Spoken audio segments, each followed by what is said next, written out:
ఆ మధ్య American cinema ధూమ్ 3లో ఓ పాట కోసం 5 కోట్లు ఖర్చు పెట్టారంటే ఔరా అనుకున్నాం. 5 కోట్లతో సినిమానే తీసేస్తున్నప్పుడు ఒక పాట కోసం అంత ఖర్చు పెట్టడం ఏంటని ఆశ్చర్యపోయారంతా. అయితే తెర మీద మరి 5 కోట్ల స్థాయిలో కాకుండా భారీగానే కనిపించిందా పాట. అయితే బాలీవుడ్ లోనే కాదు, తెలుగు తెర మీద అలాంటి ఓ భారీ పాట దర్శనమియ్యబోతోంది. మన దగ్గర ఓ పాటకు 3.5 కోట్లు ఖర్చు పెట్టారు. టాలీవుడ్ స్థాయికి ఇది చాలా చాలా పెద్ద మొత్తమే. అయితే మహేష్ బాబు బాక్సాఫీస్ స్టామినా ఏంటో బాగా తెలిసిన పీవీపీ సంస్థ మరో ఆలోచన లేకుండా భారీ ఖర్చు పెట్టేసింది. శ్రీకాంత్ అడ్డాల దర్శకత్వంలో మహేష్ నటిస్తున్న కొత్త సినిమా బ్రహ్మోత్సవం షూటింగ్ ఈ మధ్య మొదలైన సంగతి తెలిసిందే.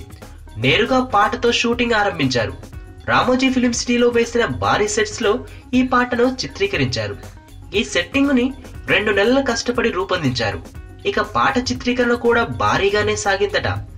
500 మందికి పైగా జూనియర్ ఆర్టిస్టులు ఆ పాటలో పాల్గొన్నారు. అదో వివాహ వేడుకకు సంబంధించిన పాట. చిత్ర యూనిట్ సభ్యులందరూ కూడా అందులో సందడి చేశారు.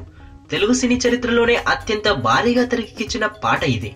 ఈ పాట చాలా బాగా వచ్చిందని పిఆర్ఓ బిఏ రాజు చెప్పారు కూడా.